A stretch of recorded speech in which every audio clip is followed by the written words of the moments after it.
Hey guys, welcome to the Heroes Hype Challenger series. We started on Monday and it all ends today, at least this week's games do, as we only have 4 teams remaining. But I am one of your casters and hosts, Gillyweed. Joining me is Anna, as always. Hey Anna, how you doing? Hey Gilly, I'm happy to be back here with you. I'm really excited for these semifinals. I think we're going to have really good games because right now we're going to watch compLexity take on Team Blase, and Ignition Gaming and Panda Global will be duking it out as well. So it's going to be a good few matches today. Yeah, I'm really pumped for them, and we have already started the draft, so it looks like the teams are ready too, so let's hop over to that. We're going to be following compLexity and Team Blase through the semifinals, guys, but if we end up having a 2-0 and there seems to be a game 3 that we can hop into for the other one, we'll try to get that for you guys as well. Otherwise, we'll keep you updated on the bracket. Both of our series that we will get to cast will be best of 3s, and it looks like we've got some interesting bans coming up on Garden of Terror, Abathur and Uther, instead of something like a Jaina or a Zeratul. That's really interesting. I mean, Uther, of course, is a hot commodity. I always feel like any composition that has him in it looks very strong, but we rarely see him banned out first. So I wonder what Team Blase might be expecting from compLexity, that they feel like either Uther could really ruin their plans or could really buff compLexity's plans, something they know about them. Yeah, you know, compLexity used to really love, they were the ones who really championed that Uther Kerrigan play. But that was when they had McIntyre, and McIntyre is not on the team anymore. So they've still shown the Jaina. So they still definitely could be looking at something with the Kerrigan, maybe a Kerrigan Arthas be still my beating heart, but they would have to make it work with a different support. They wouldn't have that Divine Shield, Maelstrom extravaganza. What do you think about the Abathur ban versus Blase? Instead of, seeing, Zeratul got picked up right away.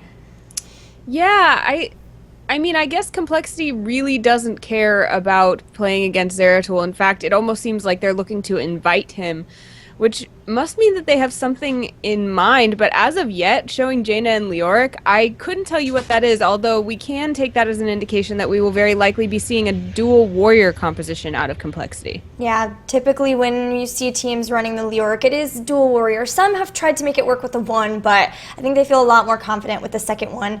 Maybe something like a Muradin. So that might be what we see Blase ban here, is a warrior, and then because they have the next pick up one of their own, and then they've kind of effectively stopped Leoric, or stopped compLexity from getting maybe their choice to go with Leoric, but at the same time they already have one of their warriors, so I don't really know if that would be as effective. I don't think we'll see them ban a support though, because they still need to pick one up and compLexity already has theirs. So yeah, that would be kind of shooting themselves in the foot, because if they banned a support, compLexity could follow suit, and then they could be in real trouble. They could be beyond the reach of even Lily there if things went too wrong. Yeah, that's a great point. And in fact, compLexity may choose to ban Rhaegar and force them into that Lily if they really want to try to make that work. But it looks like Blase are going to ban out the Butcher, so they are still concerned about those melee assassins. They've been a really big focus for a lot of teams in their drafts, and that makes a lot of sense with Jaina too. But I don't know if that's what compLexity was going to choose to go for. It's a good possibility with Malfurion. We've actually been seeing teams run the Butcher with Malfurion a lot more lately, even choosing to do it instead of picking up the Uther. And I really like that play. I've always been a huge Tranquility fan, especially You have when been. you've got, yeah.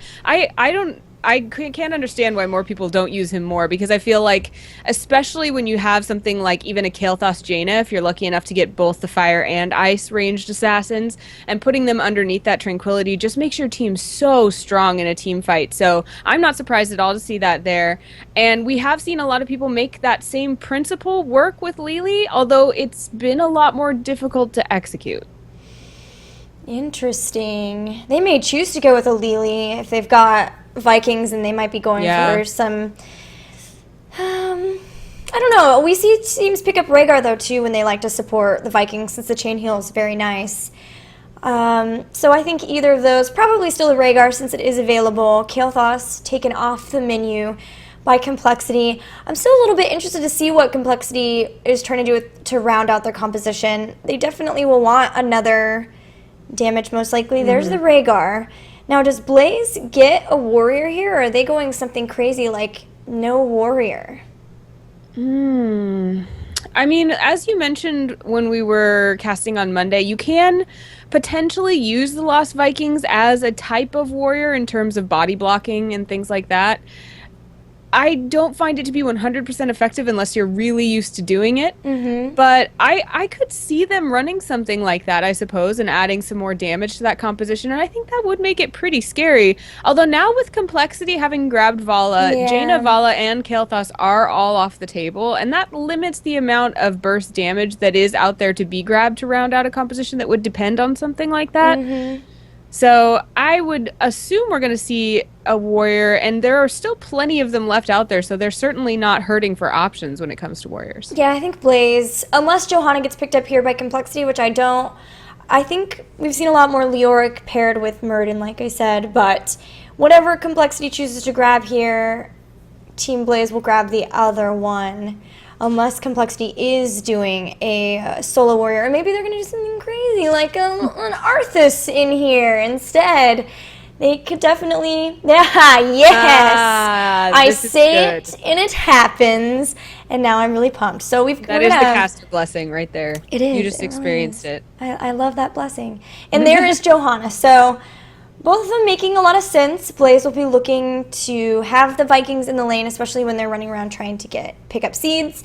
They'll be able to, even if they lose people, they'll be able to stay up in terms of experience. That's what they'll be looking to do. But complexity, they're going to need to make sure that they're really trying their hardest to push those Vikings out of lane whenever they can. They also are going to need to take advantage of the fact that they do have that Arthas. Probably they'll go with Syndragosa, so if they can really make a fast push happen, they could easily take out a fort by throwing that down and then kind of pushing Blase off of it in time to take out the structures and keep up an experience that way. Yeah, I've seen Arthas used as almost kind of a surrogate Sylvanas lately. Sylvanas has kind of fallen out of grace a little bit, and Arthas taking her place can provide a lot of CC, all while still having what we kind of have been calling that mini curse, where he can stop structures from firing and pave the way for something like, in this instance, a Garden Terror, to push really hard in a lane and do some serious damage, even beyond what a mule could repair, which is usually the answer we see to a lot of these situations where you're going to need to repair buildings. Especially, we saw that come into play on Sky Temple a lot last week, but maybe not quite so much on Garden. Both teams have really cool damage potential in that both have a very bursty hero, like Jaina and Zeratul on each side, and then both have a very sustain heavy, like just throwing out constant damage with the Zagara and the Vala. But I do love the potential that they have for like Void Prison and Maws. We've seen some cool things where people will Maw a couple of heroes and then Void Prison the rest who are out as the Maw is coming back up, and then in that way they can take out the ones who are in the Maw.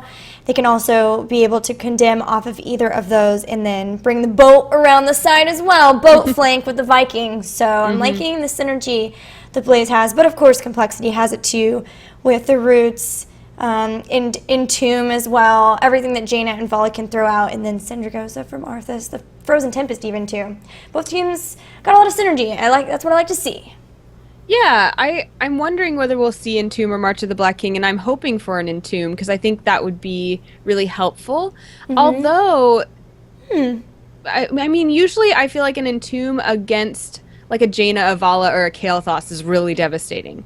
But do you think it would be as valuable against Team Blase when Zeratul has quite a bit of escapability? The Vikings, you're really only going to grab one or two of them, and they don't count for much. What do you think? No, you're right. I think we could be seeing the March of the Black King easily. Zagara really just being, Zagara or Rhaegar being good targets for the Entomb, but where they do have the slows from Arthas, they've got the Syndragosa, they've got the Frozen Tempest from him too, they've got the slows from Jaina, roots from Malfurion. I think they could make an excellent case for the March of the Black King. It really requires a lot of team assistance to lock or slow people down so that they're not easily just walking out of that March of the Black King, and that might be exactly what they need. If they could send in a Syndragosa, if they're trying to be push heavy, send the Syndragosa in, have Leoric right in the front to March the Black King, push everyone away, and then from the back, Jaina and Vala throw a lot of damage either on a hero who might be caught out, or the fort, they're going to be able to take down the structure very easily.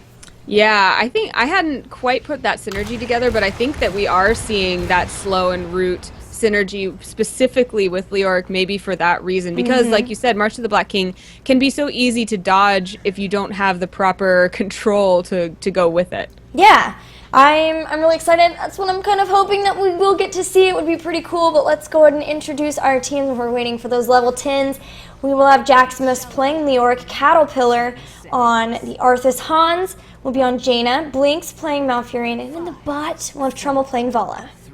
And Team Blase wearing red as the fire within their souls, which will be D-Noob on Rhaegar, Jason on the Lost Vikings, Rafflecopter on Zagara, Claudius on Johanna, and Psalm will take Zeratul. I think we saw Jason on the Vikings last time on Monday, too. I believe you are correct. Those superhero-looking skins. Oh, Eric might have just been caught out. He's trying to run away from the Frozen Tempest. Dodges the Howling Blast. But Hans and Jaximus are on the case. I think they're going to get a 25% hero XP there. Yeah. And, you know, not a devastating loss for Team Blase at this point, but you certainly don't want to have first blood at around 30 seconds, no matter how small the user. But it was interesting. We saw all three Vikings start out in the top lane. Very often we see a 2-in-1 or an all three in different lanes type of situation with the Vikings early on for soaking. Jason opting instead to keep these two Vikings very close together right now. Yeah, and they might lose one of them. They are going to lose Olaf there, as Jaina can be kind of a handful for Vikings to try to handle, especially with that Blizzard. Speaking of some of the abilities and talents that we have so far, I think it's pretty interesting that we have Shando's Clarity for Malfurion. So he's going to be able to give out a lot more mana, which is going to be really nice. I'm sure Jaina won't be sad about that at all. Even Arthas can be kind of mana hungry. Yeah, that's a good point. Also, you know, we see Viking bribery on the Lost Vikings, so we're going to see some mercenary action out of Jason. Also wanted to mention, we were talking a lot about slows and control. We're going to get a little of that from Rhaegar with that Colossal Totem. The Earthbind Totem's going to get increased range, or increased area and range. Yeah, interesting. Not going for the reduced mana cost of the chain healing. Going to be looking for more control and CC. So we see a regen master there for Zeratul, probably as well, that's kind of the standard, but also as a result, making sure that he has kind of his own ability to take care of himself. Also, Q build, Hungry Arrow build for Vala.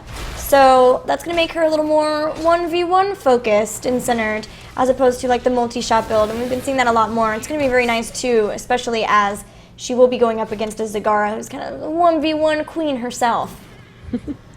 Both teams hitting at level 4 at almost exactly the same time, and we see a lot of mirroring happen, but we are going to see Blinks be taken down. Malfurion was in the wrong place at the wrong time, will be taken down, and that'll be a full takedown on both sides for each team at this point.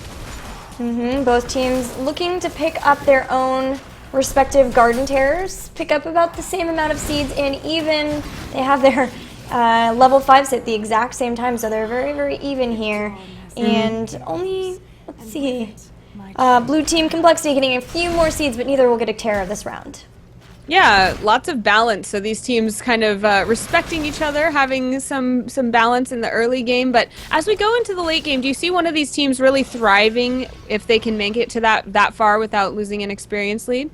Neither is super late game focused, although I always think that you want to be ahead. Like, you really want to use the Vikings to be really ahead of your opponents. Right. And they're losing, because they've lost a lot of these Vikings, they're losing out on some lanes. Like this top lane, nothing is soaking right now here, so you're going to have to get up there. Thankfully, I don't think they actually lost any experience soak, but it's something that they have to kind of realize and rotate around to as needed.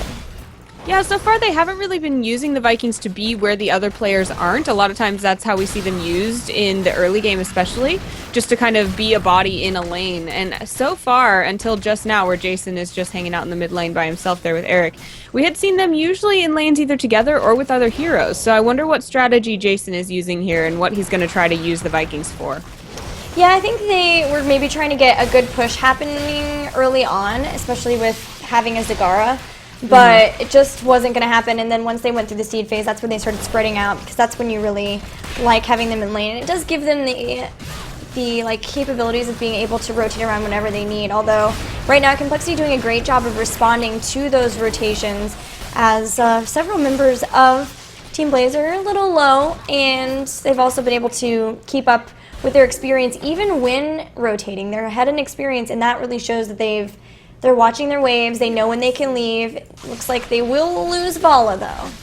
It's interesting, we just saw two examples of what Team Blase can do. We saw Johanna use that Condemn to pull Vala in and then have no follow-up. Nothing happened. And then when they regrouped, as soon as that follow-up was there, the engage from Johanna can be very strong. They were able to take somebody down. So I think positioning and awareness of the role of each of these team members is going to be really important if Team Blase wants to stay ahead as we get more and more engagements in this game. We even had Vikings bribe the Giants on the side of compLexity, so kind of stole that right out from under their noses. And now we're seeing the power of it a bit more. They were able to take down Vala. They cleared enough space that they were able to get a really good push in bottom. And Leoric was kind of stuck between a rock and a hard place. It was either I go and help defend, push them off, but then I'm not soaking this lane, and then we're getting behind an experience that way. So by picking up that Vala and those couple of towers, Blase caught back up in experience. Now they might even be trying to go after Jacksmith, who will be able to Wraith walk away. Speaking of Jack Smith, Leoric is again focusing on that healing in his build, so he's really going to be looking to make sure that he minimizes the amount of time he spends undying if he is taken down, and also stays very healthy, which is a great thing for a tank to do. Big push happening in mid once again, but now Caterpillar's rotating down, and a great Howling Blast is going to catch both Zagara and Johanna. Zagara will go down, but Arthas did as well. There is the Entomb. Claudius is stuck right in it and is going to be able to get healed up, as both teams did pick up their heroic abilities at the same time, neither losing a second member just yet. Yeah, that's where that Entomb, like we mentioned, is going to be a little bit difficult for compLexity to execute on, because Johanna, it would be great if you can take Johanna down once you get her in that Entomb, but she can take so many hits that it's going to take the focus of all of your team in order to take her down. So we'll see if the Entomb goes down on other targets, or whether it's going to be trying to take down that tank for most of the game. Yeah, I really thought we would see the March of the Black King, but having that lockdown is very nice. Psalm is getting very low, so gotta watch out. This Devouring Maw is going to go down. It's going to be able to stop Blinks from getting caught back up here. But here comes Syndragosa, and Psalm has got to get out of there. Will drop the Void Prison, though, to save his teammates. Great execution on that one. I thought Rafflecopter was a goner, and would have been, because Rafflecopter was in roots there, but the Void Prison just narrowly saved that Zagara. Both teams have now picked up a Garden Terror and are going to start pushing with it immediately. Which is interesting. Sometimes we see them not take it for a while and go and try to pick up these seeds as fast as possible. And we do have compLexity doing that, as they're going to pick up this bottom Terror. Looks like we'll see the same from Blase, but just a little bit slower on that rotation here. And this means that compLexity could try to capitalize on this. While we have a second, let's try to go over the heroic abilities. We have Tranquility, Syndragosa, Strafe, Entomb, and the Water Elemental for compLexity. Blase picked up Ancestral Healing, Longboat Raid, Devouring Maw, Blessed Shield, and Void Prison. No huge surprises there, except for, like we said, we were hoping for that March of the Black King. We're fans of the TV show The Walking Dead and would have liked to see that Black King marching.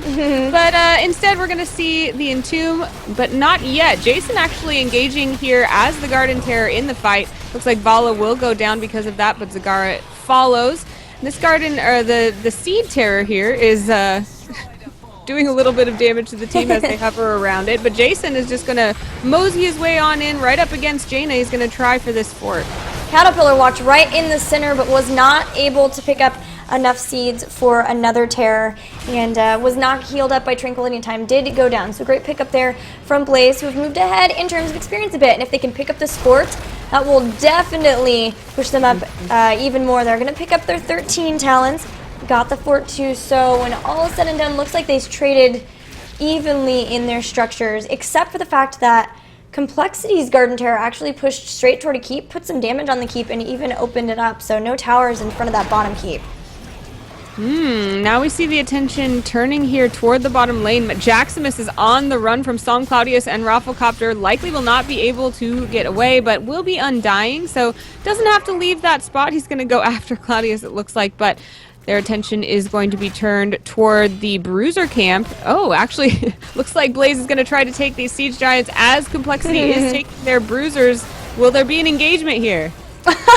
Nope, we're just gonna switch. Okay, here we go. There's the Void Prison. It's a nice one, too, as Blinks is caught in it, but they haven't taken anybody down, and now the Void Prison's over, so Blaze definitely gonna be looking to get out of here. They don't have all the Vikings here yet, so no boat, but Caterpillar's getting very low, and a Condemn will pull him back into the action. He's gonna go down. That was an Ancestral Heal on one of the Vikings. Uh-oh, that can't be good. And actually, Claudius was taken down very low quite early on from Leoric, who was using the Drain Hope and Skeletal Swing right out of the gate because he became undying right at the beginning of that engagement. And taking Team Blaze's tank so low so early, I think helped mitigate a little bit of the damage. But again, proving how Johanna is not a great target for Leoric. She did stay alive, and it looks like they came out on top in that engagement. It had to have been an accident to ancestral heal one of the Vikings. It worked out. They were fine. Yeah. They might lose one here. Oh, no. But still, that's a little scary. All right, so we've got 13 talents for both sides, almost 16 for Team Blaze. And we're going to have maybe another engagement here as Caterpillar is taking a lot of banelings to the face and will go down. A couple of Vikings go down, but kind of worth for an Arthas and even a Leoric, too, who is now just going to be trying to slow down these team members, try to protect them from their members of compLexity. Yeah, I mean, when you can melt both of the warriors in a dual warrior composition that fast, then there's a problem. And it looks like that's... Oh, well, the Zeratul will fall down, so he kind of overextended there a little bit. This Observer is the worst Observer in A. I apologize. I will have a word with her on break. Yeah. JK, it's me. But... yeah, I missed that. I apologize. But that's nice that they could pick up the Zeratul. I wanted to actually mention, I keep not being able to do so, but I did like that the pickup on the Ice Block for both Malfurion and Jaina, as well as the Frost Armor. We've been seeing people take that when they are up against a Zeratul. But I just feel like it's just... he's so difficult to deal with because his problem is, yes, he does a lot of damage. Yes, you can throw down the Ice Block, but really it's the Void Prison. Get good Void Prisons, and they're going to wreck the team members who are out of it, and then all of a sudden you're like a 3v5. Right. We are going into the seed phase, and actually Team Blaze had compLexity pushed pretty far back, defending their fort there, which they weren't able to do. It's going to go down. Now they're going to turn their attention to that top area where the safe seeds, the little camps, have been taken already by Team Blaze, but Drain Hope goes down on Claudius from Jaximus. They really have their sights set on taking down that tank, but it's not going to happen. Devouring Maw goes off. Tranquility is also already there. The Viking longboat raid is thrown down. Blinks is using that Tranquility, but it wasn't on anybody. Only Hans and Blinks are left, and they go right into that Void Prison. They will be fodder for Team Blaze as soon as they pop out. Now, there goes the Ice Block, but unfortunately the entire team was surrounding. I do have to give Blinks a huge shout out, though, because he saw the Devouring Maw go down and instantly Ice Blocked. So he did not get pulled in, and I'm pretty sure he would have because he was like sitting on top of it in his Ice Block. So that's some pretty fast, or at least maybe he saw like Zagara come in, because that's definitely the target, right? Like that's who you would love to get into the mob, because that is one of the few things that will stop Tranquility. There's not very many things that will do so. Even when he Ice Blocks, Tranquility stays on. So great job by Blinks. Wasn't quite enough though. Now at least they do have 16, but they may be losing Leoric before they can get into another engagement with it. Looks like no. Yeah, and Leoric can't do a whole lot by himself. I mean, he can aid very, very well, but he certainly can't do enough damage to be a huge threat to 4 members of Blaze. Jason, however, is going to likely be taken down fairly quickly from compLexity. He's going to get the heck out of there instead of staying around to do more damage. Going to join the rest of the team. It looks like turn their attention toward the bottom lane, where there is still a fort standing for compLexity. They'd like to change that. Jason was definitely a distraction, because while he was pushing in the mid, his team took down the second Shambler and got 139 seeds. So they're going to have a second Garden Terror, whereas there's only going to be one for compLexity. That's kind of the dream. That's what you want to do. You can use it to pick up more seeds like they did. You can use it to defend, and then once you've taken down their terror, you have one completely uninhibited. And as soon as that one's done, the night phase is either spawning, has just spawned, or is about to spawn. So that's really nice. You can just constantly be pushing during that. You don't have to really worry about defending too much when you've got those two terror phases in a row. Right, and complexity right now is really concerned with closing that experience gap, and what that extra Garden Terror is going to allow Team Blaze to do is continue to force them to defend, not allow them to go out on the map and get those structures or that soak that they really need in order to close that gap. Yeah, you mentioned structures, and well, there goes Cindergosa, so they're going to try to take out some of them. They're moving in, but Jason is so far forward with these Vikings, pushing at the back line, constantly back from complexity. Looks like they will go into a boat and a Void Prison, and the Maw goes right on top of it. So a little bit of a misstep with the Void Prison and the Maw, but it doesn't matter because Leoric has been taken down. Arthas is stunned. Also, Micah taken down. Trumbull trying desperately to throw out some Hungering Arrows, get that health back up with a Siphoning Arrow. So far, nobody else has gone down, but they're going to have to start getting out of here. I don't think Tranquility's up. No, it is not. They're going to start losing members here. Yeah, Ice Block goes down, but that is not going to do much to save them. Malfurion and Jaina both fall. Only Jaximus and Trummel are left, and Jaximus is far behind. It looks like he's going to go ahead and sacrifice himself because his deaths don't mean quite as much. Trummel is going to be able to get out of there. That condemn was huge. And it was right when the Ice Blocks ended too, so perfect timing. Caught 3 members. There was no heals left to be had, and all 3 that are down went down right from that condemn. So now here comes the second Garden Terror. Let's see what they picked up at level 22. They've also got Storm Shield. It's going to help with a lot of that area damage that Jaina and Vala are putting out, as well as Arthas with that Frozen Tempest. And then the Ragnarok and Roll. We've got Rewinds for Zeratul. Leoric is down. Bolt of the Storm for Zagara. Looks like we're still considering. Wow, Radiating Faith. I've never seen this. Ooh. Increases Blessed Shield's range by 25%, the distance of shield bounce by 25%, and maximum enemies hit by 2. So you could hit. Could you hit all 5? Well, oh no, if you could get 4. Well, the thing is, I'm not surprised to see that at all because Johanna is not being taken down. She does not have to worry about using her level 20 ability to protect herself during takedowns. She can use it to add more damage to the team. I think that's a great choice.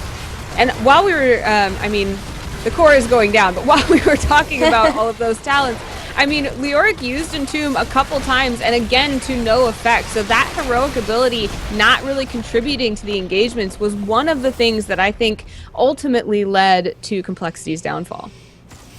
Yeah, I mean, we just didn't really see any, like, super game-changing Entombs, did we? Almost no. In fact, I would venture to say, Gilly, that none of the Entombs had an impact on the team fight because every time they captured someone, like we saw an ancestral heal go down on D-Noob when he was in the Entomb, so that was fine. We saw the Vikings get entombed, but they were in the longboat raid, so they could still contribute to the fight fairly handily. We saw Johanna be in the Entomb, and she can take so many hits that she just waited it out and was fine. And so, if there weren't really great, like we mentioned, other than Zagara, there weren't great options for who to put in that Entomb, and so you start to think, okay, if the option is not burning someone down, maybe the purpose of Entomb is to hold somebody there for a second. But there are so many other abilities that are good for doing that. So if I were to change one thing about complexity's play, I would start there. Although I certainly don't think that that's what lost them the game. I think there were lots of other things that Team Blaze did really, really well in that game. Yeah, Blaze did extremely well, and I think that the Vikings were nice too with the possibility of an Entomb, because if you throw it out and there's just so many bodies there and you've got Vikings in front, most likely, even if you like Entomb forward and you get somebody like that Zagara, you're gonna have Vikings like in front of them. It's like good luck getting to them.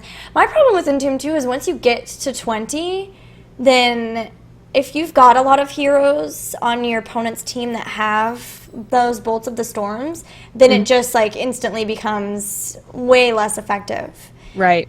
But we'll see if Complexity decides to go ahead and pick up that Leoric once again, or if they do try to make any changes to his play. We are going to take a very short break while we get this game set up and find the next draft when we return Game 2 of this best of 3.